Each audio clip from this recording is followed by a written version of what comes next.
Good morning, Oswego, and thanks for waking up with us here on Top in the Morning on WTOP 10. I'm Samantha Damasio. Today is December 5th, and this is your news and weather to get you out the door. Let's take a quick look at your top stories before a look at your weather. The Syracuse Police Department searched a Bear Street residence and uncovered weapons, drugs, and $24,000 in cash. The superintendent in Oswego City School District spoke out last night about a controversy surrounding a 9-year-old student. Car dealer Billy Fusillo is making a huge donation to a local food pantry. Police in North Carolina say that an identification card belonging to a missing Cicero North Syracuse High School graduate was found with the body of a deceased woman. And an Oswego woman is accused of stealing numerous items from a local Walmart. We'll have an in-depth look at your top stories in just a moment, but first, a look at your weather with Chief Meteorologist Patrick Kavlin. Good morning, Pat. Good morning, Sam. Good morning, Oswego. Let's take a look at your Class Day forecast to get you at the door this morning. Today, stuff's happening in reverse. We start out with temperatures in the lower 40s, but as we head through the day towards the lunchtime hour, our temperatures actually fall back into the mid-30s. So for today, our temperatures, we've already hit our high temperature around midnight today of 40 to 43 degrees. But look at this, the blue arrow, it says it all. Temperatures will be falling throughout the day, and we're going to end up in the mid-30s by late afternoon. So cold and blustery will be the story today. Also a few flurries out there can't be ruled out. So the top headlines for Top in the Morning. Temperatures falling throughout the day, but as we go through the end of the week, rain moves back into the forecast, but with the rain comes some milder temperatures. Temperatures rebounding right back into the 50s as we head into the weekend. I'll have a more detailed look at your forecast in just 10 minutes, but right now we'll send it back to Sam. Thanks, Pat. The execution of several search warrants led Syracuse police to 6 arrests Monday. Syracuse police say investigators uncovered handguns, rifles, ammunition, and a bulletproof vest. Among the weapons, they found cocaine, marijuana, synthetic drugs, and almost $24,000 in cash from an apartment on Bear Street. While police were executing the search warrants, one of the individuals tried to escape the police by diving headfirst from a second-floor window.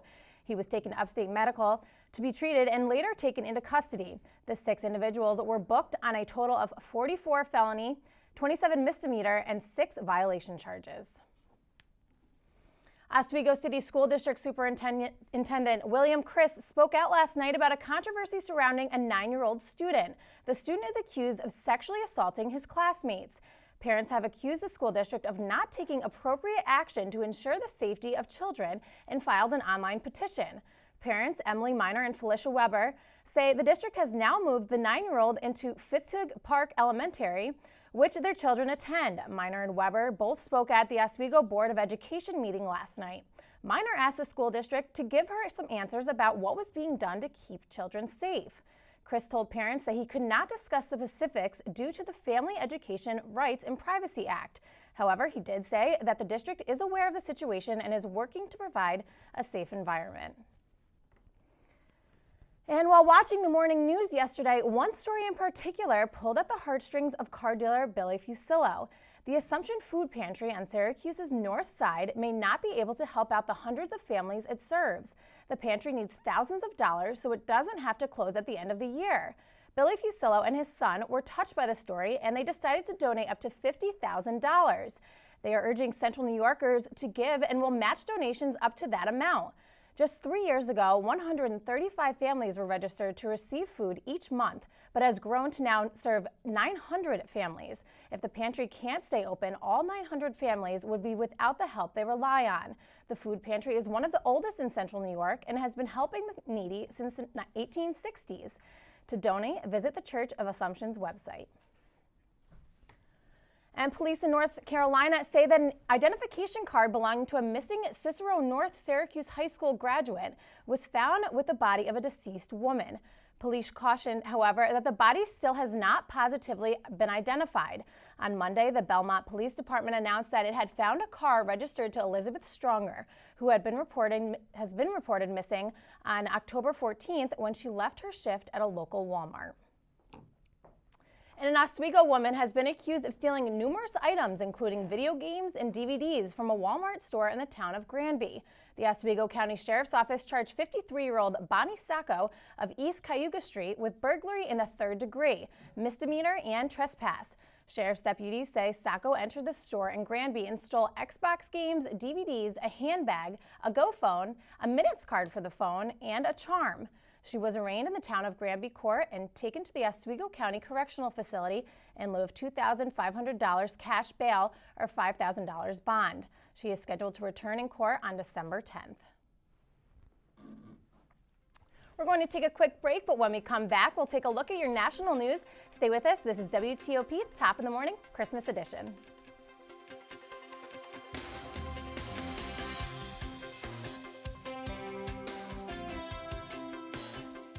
Program helping you achieve your goals with a customized curriculum developed with flexibility in mind. Take classes year-round, full or part-time in Oswego, online or at the Metro Center in downtown Syracuse. More information is available online or by calling 315-312-2911. 2 and 3. Well, now I'm Naked Cowboy coming to a town near you. You're watching WTOP TV 10, Oswego, New York. I'm Naked Cowboy.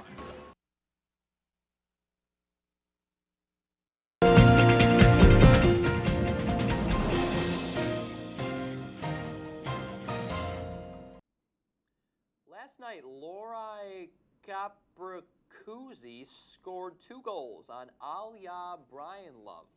And Joe, get out. Adam, you're in. Lori Korpakovsky scored 2 goals on Ilya Brizgalov. Got it!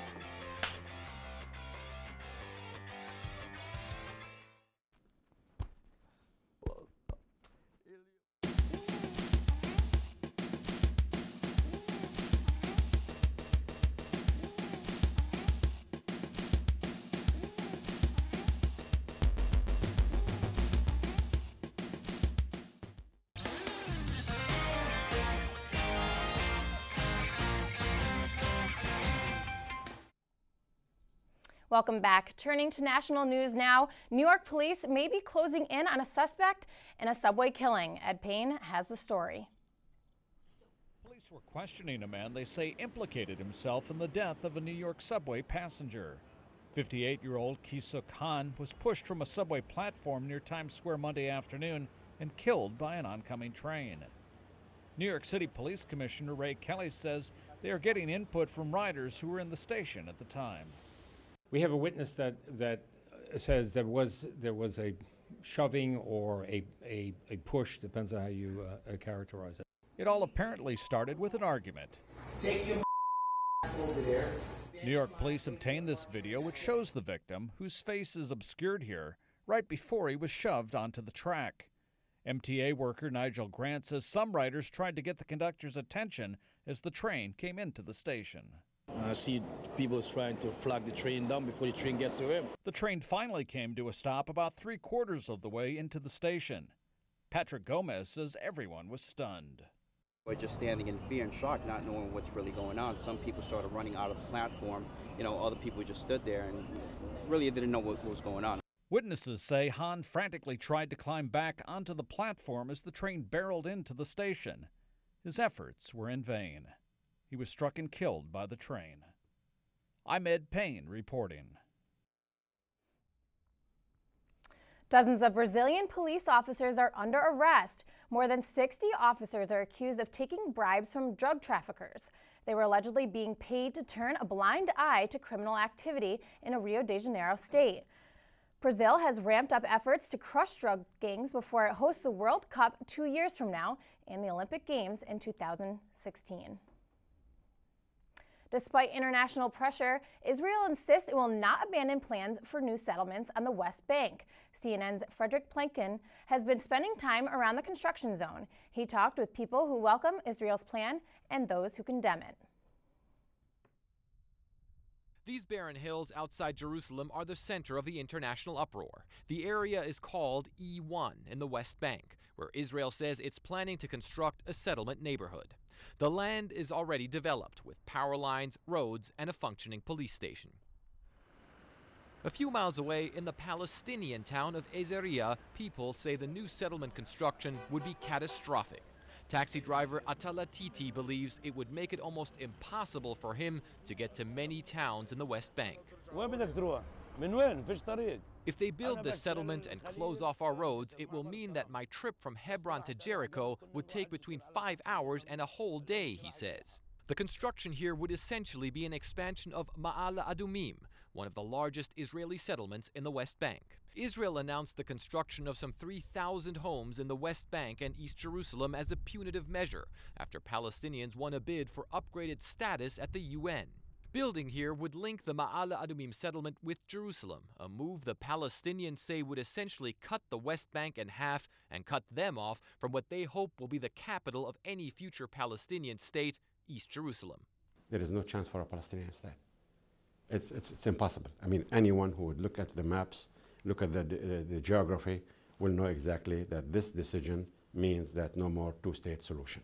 The Israeli government says it believes the Palestinians breached international treaties by going to the UN in the first place, and the decision to move ahead with the settlement construction is a direct response. Israel's announcement to accelerate settlement building here in the E1 area of the West Bank has led to harsh reactions, both from the United Nations as well as countries around the world. Nevertheless, Israel says it stands by its decision and will not be deterred by international pressure. West Bank settlements like this one look almost like any other city in Israel, with schools, malls, and supermarkets. But they're on land the international community says should be negotiated about as part of a future Palestinian state. The mayor tells me he believes Israel has every right to expand. This place, this residential neighborhood, it is in Maladum municipality, part of Maladum municipality, government lands that has to be built for our young couples. Others are more blunt. Ma'ala Adumim should be joined to Jerusalem, this man says. That way, the Arabs can't take their part of Jerusalem. Whether or not the construction goes forward, this will remain one of the many thorny issues between Israelis and Palestinians. Fred Plotkin, CNN in the West Bank. Hi, Pat. Where's your Santa hat? You know, we were gonna do this big Christmas thing, and I have the jingle bells. I don't need the hat. I guess between that and the sweater, it's the enough. sweater, Right? I'm outdoing you. You but we have a great set all together. Did you say you're outdoing me? Oh my God! I was brave like enough to wear the ugly sweater. Yeah. Okay. Well, let's take a look at your forecast right now. Outside, stepping outside, not too bad on the radar. A few spot showers around, but nothing to ruin your day. It's colder out though. That's the difference. That's the story about today. Not the precip, but the temperatures. Okay, so as we take a look at the radar map right now, not a whole lot going on. A few snow showers popping up over eastern Ontario and even towards the eastern portion of the lake on the New York side. But back off towards the east, you can see this line of green indicating some heavier, moderate to showers. That's all associated with the cold front that pushed through our area yesterday and overnight, and that's why it's gotten substantially cooler outside. Right now, taking a step outside, heading to class or work, 38 degrees, and that temperature has gone down a degree in the last hour and will continue to drop as we go throughout the day. So here's the forecast for today, Wednesday. Two words that sum it up right here: colder and blustery. High pressure takes over for the next 24 to 48 hours, but with it brings in this cold, cold air from Canada, bringing our temperatures back to reality, back to where they should be for this time of year in the upper 30s. But fortunately, we do see some sunshine with it, but even a few snow showers off the lakes. As we head in towards the day, we'll time it out for you. 10 a.m., a few clouds hanging out, maybe a spot flurry can't be ruled out. By lunchtime, those flurries could become a little more numerous towards the eastern portion of the lake. Again, nothing substantial, just those nuisance snowflakes. So don't be surprised if you see one if you're heading out for lunch. 4 p.m., maybe catching an early dinner, heading off to those late afternoon classes. The flurries continue, but really nothing too bad, just mostly cloudy skies. A few peaks of sunshine, though, can't be ruled out. As we head into the evening hours, 7 p.m., heading out to dinner, you know, like an actual dinner, a later dinner. We do clear out. The flurries should be completely out of our area with a few clouds left behind. And then by 10 o'clock tonight, we completely clear out and dry out, but that allows our temperatures to drop back into the 20s. For later this week, more pattern changes ahead. This blue jet here, this is the jet stream, okay? I've talked about this in the past. It separates the colder air from the warmer air, and you can see that right here. The colder air settled up here in Canada, but the mild air always towards the south of the jet stream. Well, as we head towards this weekend, the jet stream will kind of nudge its way back up towards the north which will allow for these mild conditions to come up from the Gulf of Mexico into our neck of the woods and give us some pretty above average temperatures yet again. So let's take a look at that 7-day forecast. Thursday and Friday looking pretty seasonable, maybe a little above average by Friday, but unsettled as we head towards the weekend. So I guess that's a good thing for those of you who are trying to study for those finals this weekend, right?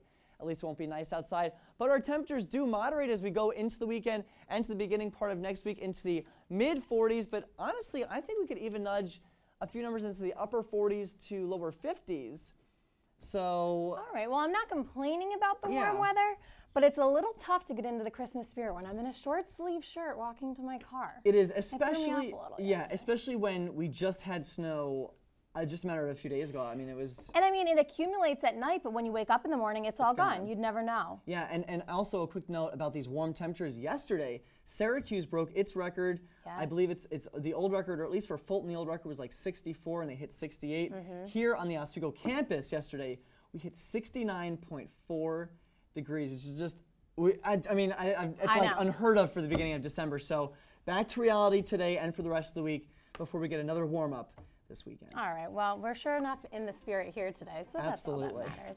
All right, we're going to take a quick break, but when we come back, we'll have Kevin Carr with your winter car tips and take a final look at your weather. Stay with us. You're watching WTOP 10.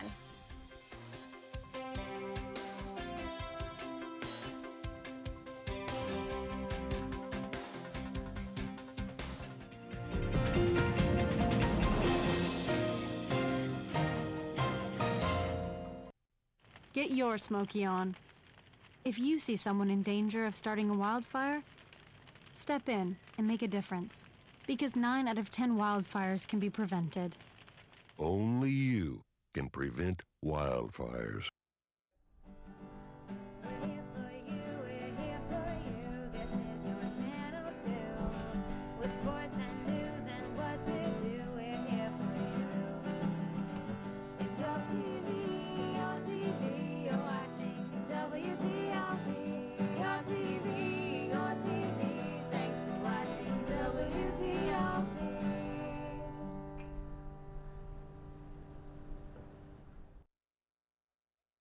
The Oswego MBA program, helping you achieve your goals with a customized curriculum developed with its flexibility in mind. Take classes year-round, full or part-time in Oswego, online or at the Metro Center in downtown Syracuse. More information is available online or by calling 315-312-2911.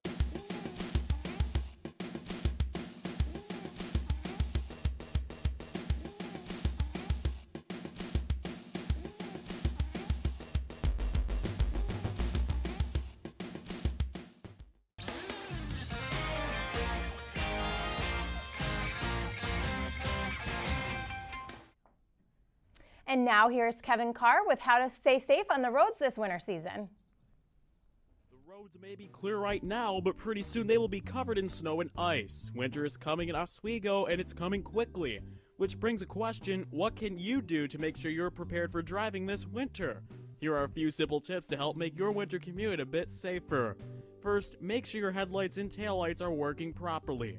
And before you start driving in snowy conditions, make sure you have some basic supplies in your vehicle. Have a blanket nearby in case you get stranded off the road. Also, have a pair of jumper cables should your car's battery die. A snow brush with an ice scraper is a must-have in winter to get rid of snow and ice buildup on your vehicle. You may also want to look into getting some snow tires. While they can be expensive depending on the brand of tires you get, do some research and look around before making a purchase. While it may only be November and the roads behind me are clear for the time being, before we know it, they'll be covered in snow and ice, and drivers will have to adjust to the conditions accordingly. So now is the time to make sure you're prepared for a Central New York winter. When winter weather comes, make sure your car windows are clear of snow and ice. This goes for your windshield and mirrors as well. In case anything does happen to you, always carry a cell phone with you whenever you drive. You'll need it to call anyone in case of an emergency. A flashlight is recommended to have in case you find yourself in a bad situation while it's dark. Another recommended way to be safe for the upcoming season is to have a AAA membership. While it may cost a small fortune for some people, the roadside assistance can be of great use in case your vehicle ever goes off the road, needs gas, and more. Winter driving in Central New York can be very difficult, so being prepared now is crucial. These simple ways to be ready for winter driving can go a long way to make sure you don't get into a bad situation. But if you do get into a bad situation, you'll be better prepared to handle it. Reporting in Oswego, I'm Kevin Carr. In the spirit of the season, many consumers save their annual giving for these last few weeks of the year. This year, some of the usual charity scams have a tech twist. Karen Kaifa has today's Consumer Watch.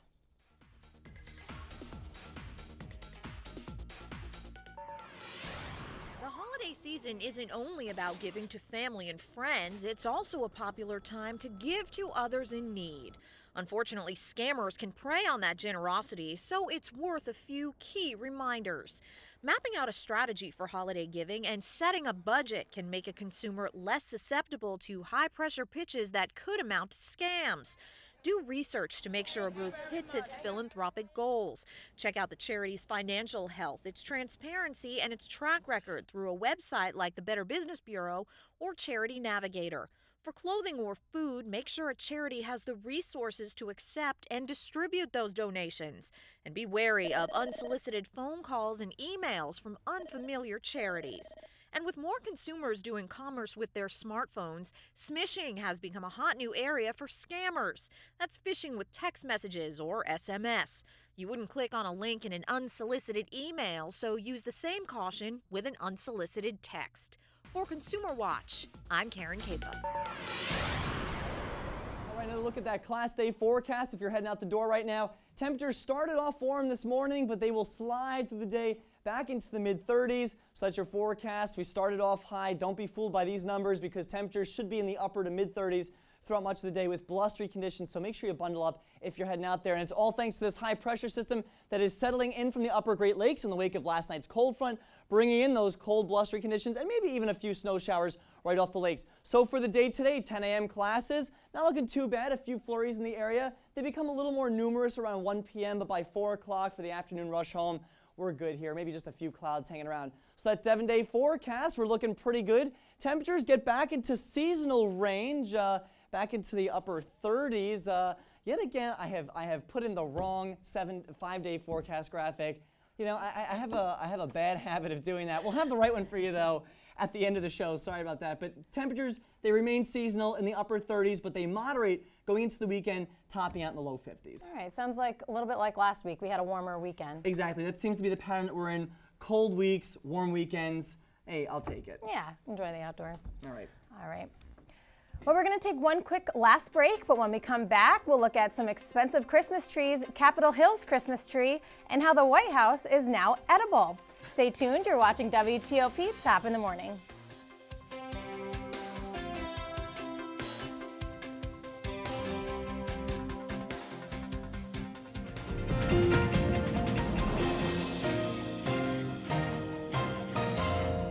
Oswego MBA program helping you achieve your goals with a customized curriculum developed with flexibility in mind. Take classes year-round, full or part-time in Oswego, online or at the Metro Center in downtown Syracuse. More information is available online or by calling 315-312-2911.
Getting the perfect Christmas tree is going to cost you. One place in Chagrin Falls, Ohio is charging $2,500 for a live Christmas tree. The tree stands 18 feet tall. It was hand-selected from the woods in North Carolina, then shipped to Northeast Ohio. But not everything at the Breezewood Gardens is that expensive. They carry a $40 4-foot tree and up to a $1,000 16-footer. The $2,500 tree is a Fraser fir.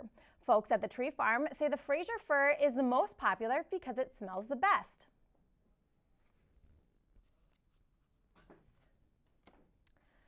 It's beginning to look a lot like Christmas on Capitol Hill. House Speaker John Boehner was on hand for the lighting of the Capitol Christmas tree last night. The tree is an Engelmann spruce and comes from Colorado's White River National Forest. It will stay lit from dusk to 11 p.m. throughout the holiday season. A Birmingham, Alabama woman is clearly a master of sugary, confectious delights. She spreads holiday cheer with candy, icing, and gingerbread. It's quite obvious how Ellen Morris got her nickname, the Gingerbread Lady. You can see her building a masterpiece here. It took her 12 days at the most famous house in the country, the White House, and it's completely edible. It's a centerpiece for an annual holiday lunch in Birmingham. All right, so what we're going to do for you guys now, since this is the holiday edition, we're going to read something to you. Everyone knows the Christmas story. Of course. 'Twas the night before Christmas, right? Well, two of our meteorologists here at WTOP, Rob Camille and Mike Stallman, they kind of put a twist on it for WTOP, so. So our broadcasting nerds out there. Yeah, so here it is. So, 'twas the hour before news. And all through the station, all the cameras were whirring with anticipation. The IFBs were hung by the TV with care in hopes that the news team would soon be there. The newscast was nestled, all snug in their attire, as they picked out great stories that came down the wire. And Patrick in his sleek suit, and I in my cap, had both just sat down to prepare tonight's map. When in the back of the control room there arose such a clatter, we sprang out of our chairs to see what was the matter. To the back of the studio we ran like never before. Slamming into each other, we threw open the door. When what to our wondering eyes did we see? Our director and crew ready to make great TV. Oh, what was that sound, we inquired with fright. The producer turned around and said, there's no live shot tonight. Relax, it's all right, said a voice from outside. The live shot might be toast, but the outdoor shot's fine. We could send them outside when their segment time came. Success, hooray, the live shot was saved. Now get back in there. We're live in 10, the director exclaimed as our run-through began. Now A block, now B block, now block C and D. Take camera 2, audio up on VTRC. The show went quite smoothly. We all did our best. We gave it our all, a full 100%. The director was all smiles. Our producer was too. As 10:29 came, we all knew what to do. The four of us beamed as we signed off our eve. Have a great day, everyone, from WTOP. So that was the Christmas story. I think it should be an everlasting tradition. I think it should too, actually. Love it. When you first read that to me, we all just sat here like, with the lights dim like this and here to set the mood. I mean, if it doesn't get you in the Christmas spirit, or the holiday spirit really, whatever you're celebrating this holiday season, I'm not sure what will.